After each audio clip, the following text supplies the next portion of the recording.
नमस्ते बच्चों, हिंदी पाठशाला में आपका स्वागत है। मेरा नाम डॉक्टर संगीता शर्मा है और आज हम व्याकरण की दृष्टि से बहुत ही महत्वपूर्ण विषय को पढ़ने वाले हैं, जिसका विषय है कारक। आइए बच्चों, जानते हैं कारक का अर्थ। कारक का शाब्दिक अर्थ है क्रिया को करने वाला। यह क्रिया को पूरी करने में प्रमुख भूमिका निभाता है। किसी भी क्रिया को पूरा करने में अनेक संज्ञा शब्द संलग्न होते हैं। ये शब्द अपनी अलग अलग भूमिकाओं के अनुसार अलग अलग कारकों के वाक्य में दिखाई देते हैं। जैसे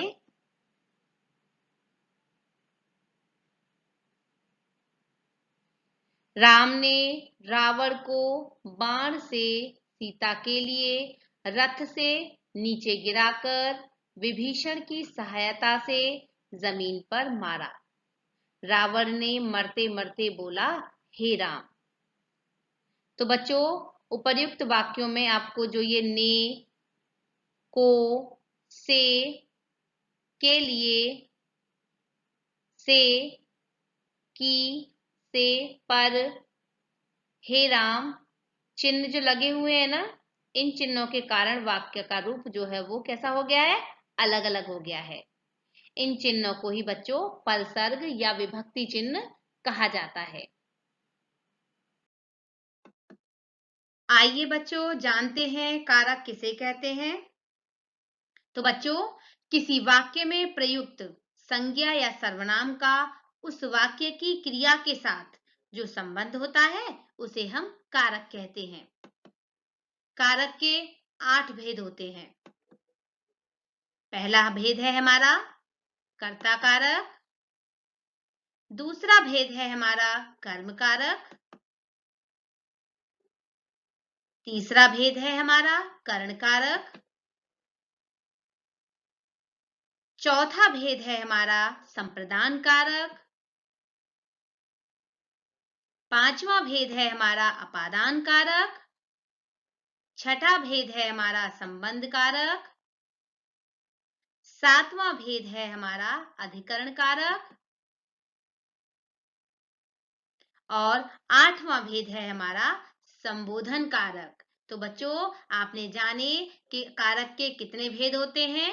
तो कारक के 8 भेद होते हैं। जानते हैं बच्चों विभक्ति कारक चिन्ह किसे कहते हैं। तो बच्चों, कारकों को प्रकट करने के लिए संज्ञा अथवा सर्वनाम के साथ जो चिन्ह लगाए जाते हैं बच्चों, उन्हें हम विभक्ति कहते हैं। जैसे विभक्ति कारक चिन्ह।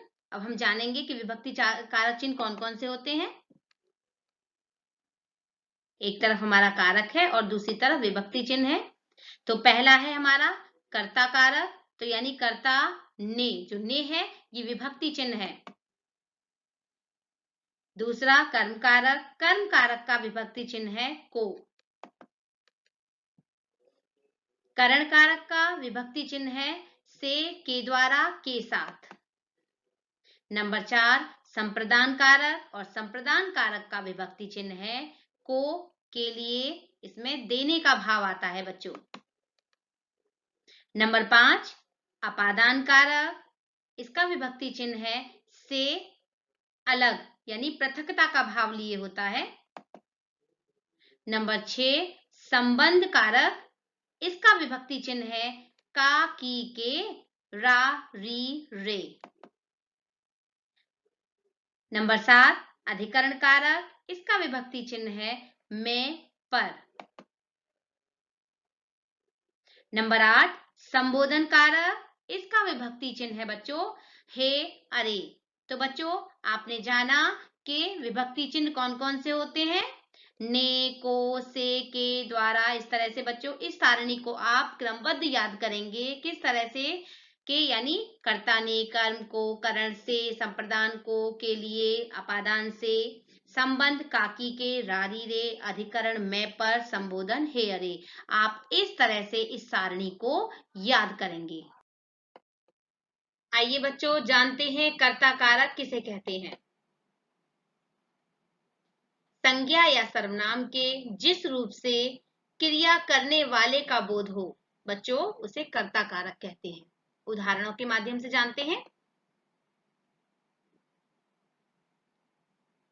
बच्चों ने कहानी सुनी। दूसरा उदाहरण है हमारा, नानी ने कहानी सुनाई। तीसरा उदाहरण, विद्यार्थी पढ़ रहे हैं। तो बच्चों, उपर्युक्त वाक्यों में सुनाई क्रिया का कर्ता है नानी, तथा सुनने की क्रिया बच्चों से होती है, अतः बच्चे तथा नानी कर्ता कारक हैं। और ने जो है हमारा, ने कर्ता कारक का परसर्ग है यानी चिन्ह है। अब बच्चों तीसरे में हमारा दिया हुआ है, तीसरे उदाहरण में विद्यार्थी पढ़ रहे हैं। तो बच्चों हिंदी में कर्ता कारक का प्रयोग विभक्ति के साथ भी होता है ना, परसर्ग के साथ भी होता है तथा इसके बिना भी होता है। तो विद्यार्थी पढ़ रहे हैं, जैसे विद्यार्थी पढ़ रहे हैं, इस वाक्य में ने विभक्ति कारक का प्रयोग नहीं हुआ है बच्चों। आइए बच्चों जानते हैं कर्म कारक किसे कहते हैं, जो कि हमारे कारक का दूसरा भेद है। तो बच्चों वाक्य की क्रिया का फल जिस संज्ञा या सर्वनाम पर पड़ता है उसे हम कर्म कारक कहते हैं। बच्चों कर्म कारक का जो चिन्ह होता है यानी परसर्ग जो होता है वो को होता है। कभी कभी वाक्य बिना परसर्ग के भी यानी बिना को के भी होता है। उदाहरण देखते हैं।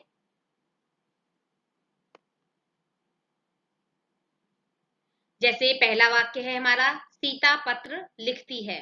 तो बच्चों इसमें परसर्ग नहीं है यानी को का प्रयोग इसमें नहीं हुआ है, यानी ये परसर्ग रहित है। मैंने कुत्ते को प्यार किया, तो यहाँ पर को का प्रयोग किया गया है यानी को परसर्ग, ये इस वाक्य में को का प्रयोग हुआ है, तो यानी ये परसर्ग सहित है।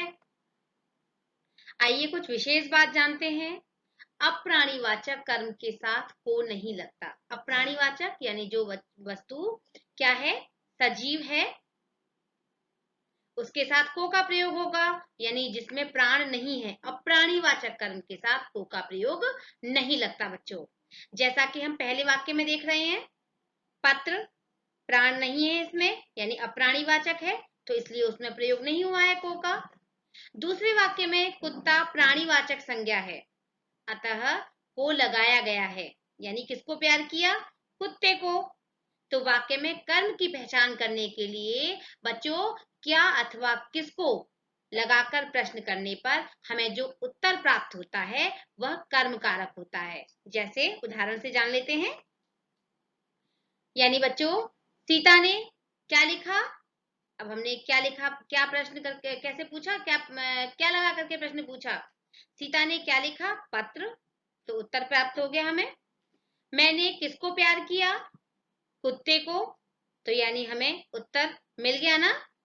क्या और किसको लगाकर प्रश्न करने से जो उत्तर प्राप्त होता है बच्चों, वो हमारा कर्म कारक होता है। अब आप पहचान गए होंगे ना। आइए बच्चों जानते हैं कारक का तीसरा भेद, करण कारक। करण का अर्थ होता है साधन या माध्यम। जिस साधन से कोई क्रिया की जाए उसे बच्चों करण कारक कहते हैं। इसका परसर्ग है से, द्वारा या के द्वारा। उदाहरण के माध्यम से जानते हैं। मैं कलम से पत्र लिख रहा हूं। वे बस द्वारा मुंबई गए। रावण राम के द्वारा मारा गया। तो यानी बच्चों उपर्युक्त वाक्यों में कलम, बस, राम की सहायता से क्रमशः लिखने जाने तथा मारने का कार्य होता है। इस प्रकार करण यानी साधन के रूप में होने के कारण यहाँ पर कौन सा कारक है, करण कारक है बच्चों। आइए बच्चों जानते हैं कारक का चौथा भेद, संप्रदान कारक। संप्रदान कारक का क्या अर्थ होता है, तो बच्चों संप्रदान का अर्थ होता है किसी को कुछ देना या प्रदान करना। वाक्य में जिसके लिए कोई कार्य किया जाए या जिसे कुछ दिया जाए वह संज्ञा हो या सर्वनाम संप्रदान कारक कहलाता है। इसके लिए को अथवा के लिए परसर्ग चिन्ह का प्रयोग किया जाता है। उदाहरण जान लेते हैं। पहला वाक्य है मैंने भिखारी को भोजन दिया। दूसरा वाक्य है रवि पिताजी के लिए दवा लाया। तो बच्चों, उपर्युक्त वाक्य में भोजन देने का काम भिखारी को तथा दवा लाने का काम पिताजी के लिए किया गया है, अतः ये संप्रदान कारक है बच्चों। आइए बच्चों जानते हैं कारक का पांचवा भेद, अपादान कारक।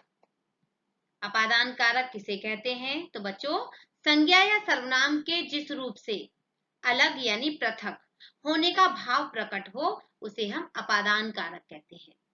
इसका परसर्ग है यानी इसका जो चिन्ह है वो होता है बच्चों से, और से का प्रयोग पृथकता का भाव लिए होता है। उदाहरण जान लेते हैं। पहला उदाहरण है पत्ता पेड़ से गिरा।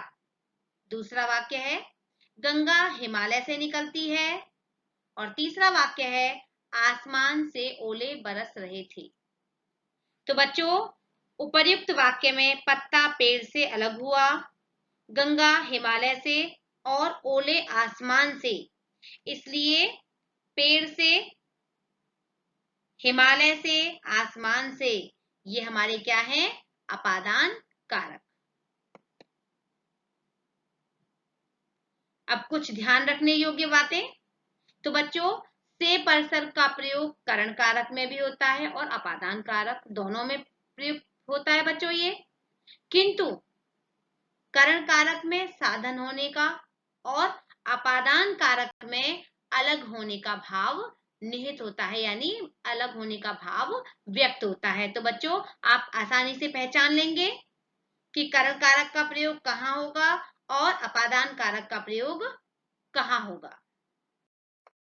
आइए बच्चों जानते हैं कारक का छठा भेद, और छठा भेद कौन सा है? अधिकरण कारक। तो बच्चों, संज्ञा सर्वनाम के जिस रूप से क्रिया के आधार या स्थान का बोध हो उसे हम अधिकरण कारक कहते हैं। इसका परसर्ग है मैं, पर। उदाहरण जान लेते हैं। यानी बच्चों, फल थैले में है, घड़ी मेज पर रखी है, बर्फ पर्वतों पर गिर रही है, मोहन कमरे में है। तो बच्चों, उपर्युक्त वाक्यों में थैला, मेज, पर्वत उन स्थानों का बोध कराते हैं जहां कोई वस्तु या व्यक्ति अथवा जहां क्रिया हो रही है। अतः थैले में, मेज पर, पर्वतों पर, कमरे में, ये क्या है हमारा? ये हमारा अधिकरण कारक है बच्चों। आइए बच्चों जानते हैं कारक का सातवां भेद, और सातवां भेद कौन सा है? संबंध कारक। संबंध कारक किसे कहते हैं? तो बच्चों, वाक्य में संज्ञा अथवा सर्वनाम के जिस रूप से उसकी किसी दूसरे के साथ संबंध ज्ञात हो उसे हम संबंध कारक कहते हैं। इसके परसर्ग हैं का, की, के, रा, री, रे। उदाहरण के माध्यम से जानते हैं। पहला वाक्य है उसका नाम सहज है, सीता की बहन आगर आ रही है। तीसरा वाक्य है राधे श्याम संजीव के पिता हैं। चौथा वाक्य है तुम्हारा भाई। पांचवा वाक्य हमारे मित्र। और छठा वाक्य है तुम्हारी सखी। तो बच्चों, उपर्युक्त वाक्यों में उसका, सीता की, संजीव के, तुम्हारा, हमारे, तुम्हारी शब्द जो हैं वो संबंध कारक हैं। आइए बच्चों जानते हैं कारक का आठवां भेद, संबोधन कारक। संबोधन का संबंध वाक्य की क्रिया से नहीं होता है बच्चों। इसका प्रयोग किसी को बुलाने या संबोधित करने के लिए किया जाता है। इसके लिए हे, अरे, ओ आदि का प्रयोग किया जाता है। बहुवचन संबोधन में अनुनासिक चिन्ह का प्रयोग नहीं होता है बच्चों इसमें, जैसे मित्रों, भाइयों, बहनों। उदाहरण के माध्यम से जान लेते हैं। पहला वाक्य है हमारा हे राम, बच्चों ने तो नाक में दम कर दिया। दूसरा वाक्य है, अरे तुम कब आए।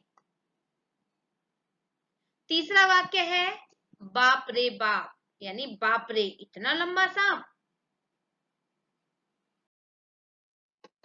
आइए बच्चों जानते हैं कर्म कारक और संप्रदान कारक में अंतर। संप्रदान कारक का विभक्ति चिन्ह के लिए तथा को है। कर्म कारक विभक्ति चिन्ह भी को है।